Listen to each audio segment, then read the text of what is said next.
Estamos de volta aqui no Papo com ela e hoje a gente fala sobre os 30 anos do ECA, o Estatuto da Criança e do Adolescente. E para esse bate-papo eu recebo aqui no estúdio a defensora pública aqui de Mato Grosso, a Cleide Nascimento, e a representante, ou melhor, presidente do Conselho Estadual da Criança e do Adolescente, a Suzy Costa.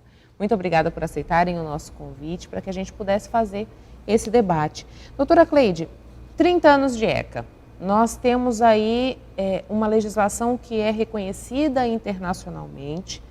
Nós já conseguimos efetivamente colocar em prática tudo que está previsto nela ou ainda falta muito para a gente avançar? Sempre eu gosto de destacar que a nossa legislação ela é excelente, é pontual, ela atende às necessidades das crianças e adolescentes. Porque vem em substituição a um estatuto, o Estatuto do Menor, que não atendia às necessidades das crianças, né, do nosso país. Mas, infelizmente, não estão sendo efetivados todos os direitos. E um dos pontos principais que eu gosto de destacar é o desconhecimento da lei. A maioria das pessoas, inclusive crianças e adolescentes, desconhece o texto, ou seja, a legislação que pode lhe beneficiar nos seus direitos e ampliar, assim, né, as garantias das crianças e adolescentes do nosso estado e do nosso país. A senhora poderia dar um exemplo do que seria benéfico e que as pessoas não têm conhecimento? Por exemplo, um dos artigos que está em relação à educação.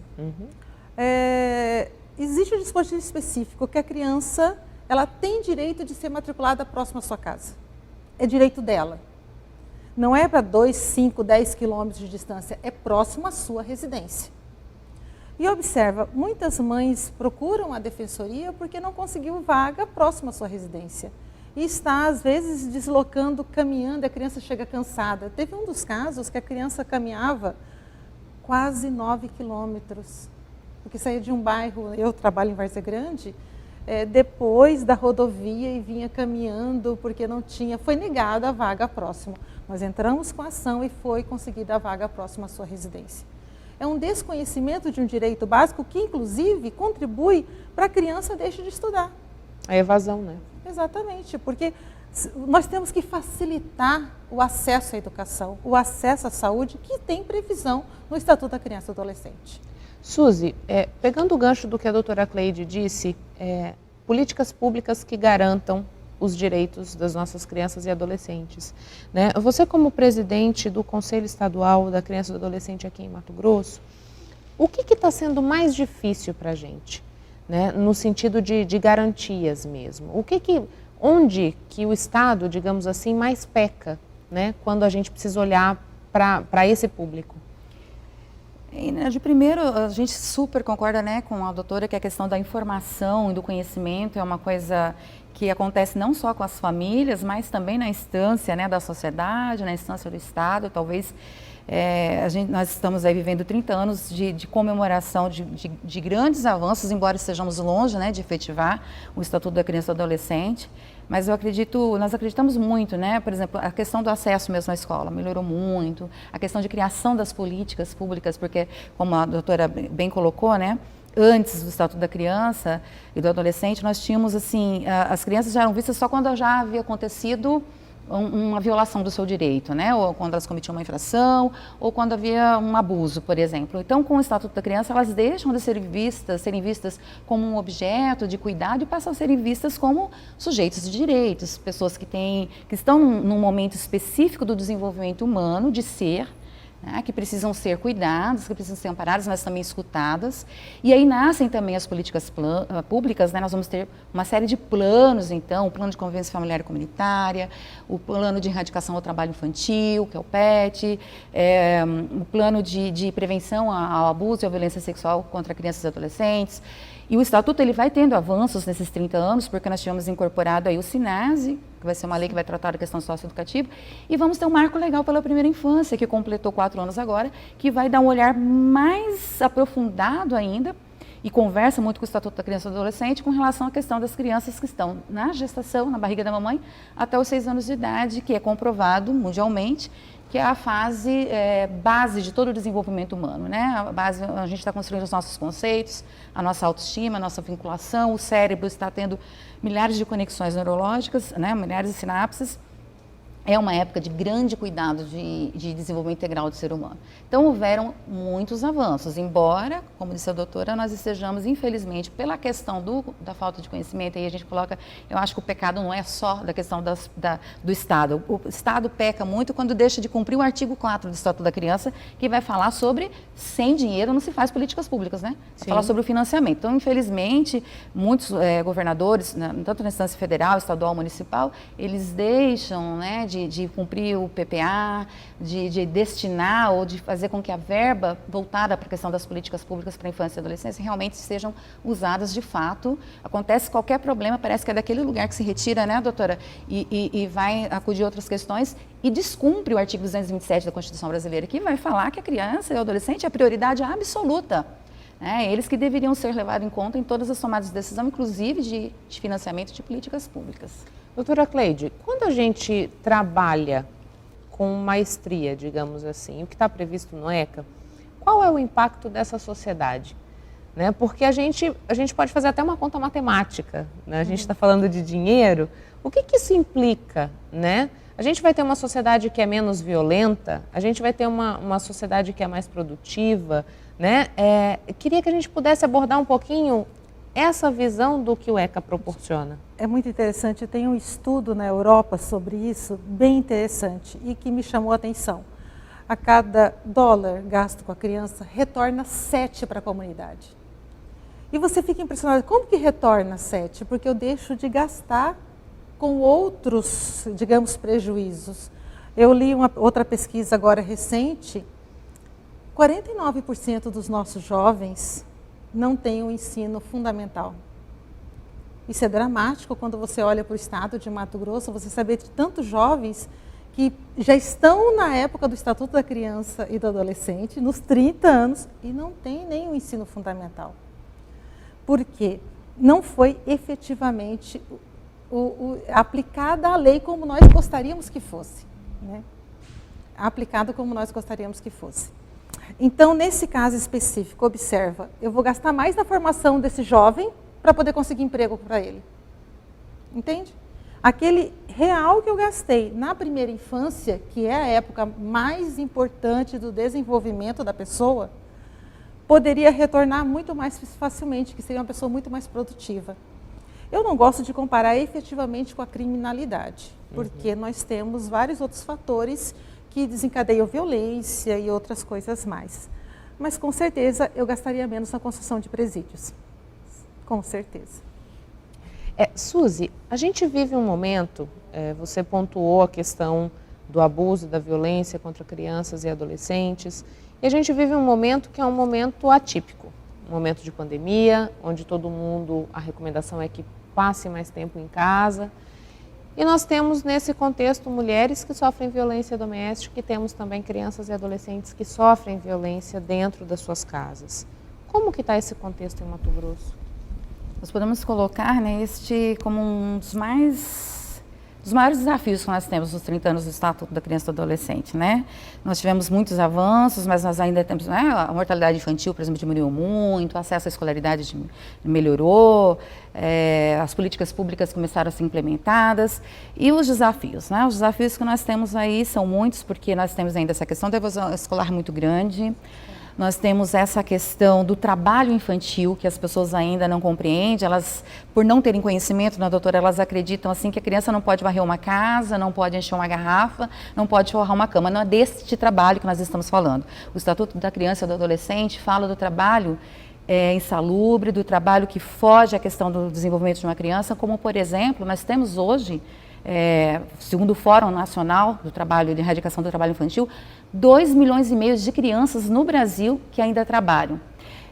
Todos os dias morrem no Brasil 32 crianças de 10 a 17 anos assassinadas.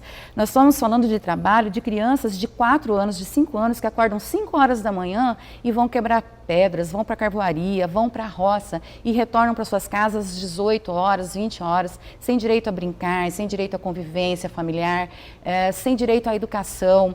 É deste tipo de trabalho que o Estatuto da Criança está falando, né? Não está falando da questão de você compartilhar tarefas domiciliares na tua casa, que faz com que as crianças sintam-se parte de uma família. Este é um dos grandes desafios que nós temos. E aí nós vamos chegar à questão também da violência e do abuso sexual. Gente, no primeiro trimestre em Mato Grosso, notificado, nós tivemos 300 casos já, no primeiro trimestre. No Brasil, em 2019, foram aproximadamente 87 mil casos de violações de direitos da criança ou do adolescente envolvendo também o abuso sexual. Mato Grosso, infelizmente, fica num cenário muito ruim quando se diz sobre exploração sexual. A gente volta a linkar o trabalho, né, doutora? Às vezes, não tem nada demais, eu tenho um restaurante na beira da estrada e minha criança de 7 anos, 8 anos, oferece e vende o cafezinho. Este cafezinho pode ser um pulo, tá, para exploração sexual. E nós não estamos falando aqui, gente, de pedófilos, tá? Nós vamos falar aqui de pessoas que muitas vezes nem fazem sexo com as crianças, mas vendem pornografia, vendem fotos, vendem vídeos dessas crianças, de pessoas que exploram isso, de pais que vendem seus filhos por um pão, por um café ou por melhorias de necessidades, de interesses de melhoria de vida. O Estatuto da Criança está aí, gente, para proteger, para defender, para promover a garantia do direito dessas crianças, das que estão em situação de vulnerabilidade, das que estão, infelizmente, com seus direitos violados, e de todas as outras crianças, dessa sua que você cuida em casa, que graças a Deus está muito bem cuidada, né, sendo ouvida, sendo escutada, com limite, com carinho, com afeto. O Estatuto é para que ela também não venha um dia passar por uma situação dessa. Então, muita subnotificação, Michele, relacionada à exploração sexual, é como a doutora bem coloca, nesse tempo de pandemia, muitas crianças estão convivendo, passando mais tempo com seu agressor, com seu abusador, infelizmente. E aí aquele espaço da escola, que é o espaço onde muitas vezes a criança encontra aquele adulto de confiança para ela poder falar, ela está com esse direito negado por uma questão que foge à questão somente do direito. E, infelizmente, nós estamos tendo muitos casos de subnotificação, de muitos casos que nem chegam para nós. Então, vamos cuidar, vamos ouvir melhor as nossas crianças, escutar melhor nossos adolescentes, acompanhar as mídias sociais que eles visitam, aqueles que têm acesso à internet, nada de acesso a computador em cômodos isolados da casa. Quem está chegando na tua casa, a mudança de comportamento da tua criança, do teu adolescente, são coisas que nós temos que estar muito, muito atentos. Doutora Cleide, a gente falou um pouquinho dessa questão agora do contexto da pandemia, dessas subnotificações e da escola como um ambiente em que a criança sente segurança para dizer que alguma coisa não vai bem. Mas essa criança, ela tem a dimensão do que seja um abuso, né? Como que a gente pode conversar com essa criança, como que a gente pode levar informação para essa criança para que ela entenda quando alguma coisa está errada? Até mesmo esse tipo de informação a gente se consegue nas escolas. Algumas famílias têm hábito de conversar com seus filhos também, né? E falar assim, olha, criança não namora, aqui não pode tocar aqui, aqui também não pode tocar. De uma forma lúdica, desde pequeno, você pode inserir esse tipo de conversa, que é uma forma de cuidado para os seus filhos, certo? Mas quando a família não insere esse tipo de conversa, a escola faz. Quando a gente consegue observar que muda muito o comportamento da criança. E aí a própria professora, ou cuidador, ou um avô, ou um tio, consegue perceber que ali não está normal, mesmo não conseguindo verbalizar que algo não está certo. Porque a criança sofre quando ela é abusada e ela demonstra esse sofrimento. Então nós temos casos de crianças que nem falavam ainda e que conseguimos provar que foi abuso. Criança de 1 ano e meio, 2 anos, ou até de menos, né, que nós temos conhecimento. Hoje, quais são as principais demandas na Defensoria Pública no que diz respeito às crianças e adolescentes, doutora?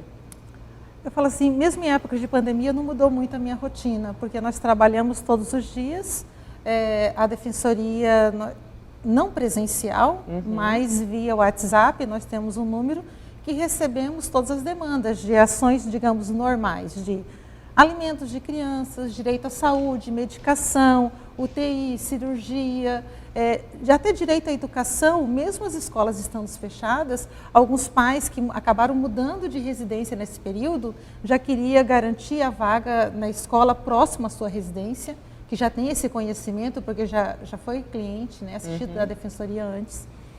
Então, assim, as demandas continuam as mesmas. O que nós sentimos foi a diminuição das notificações de abuso e violência sexual contra a criança.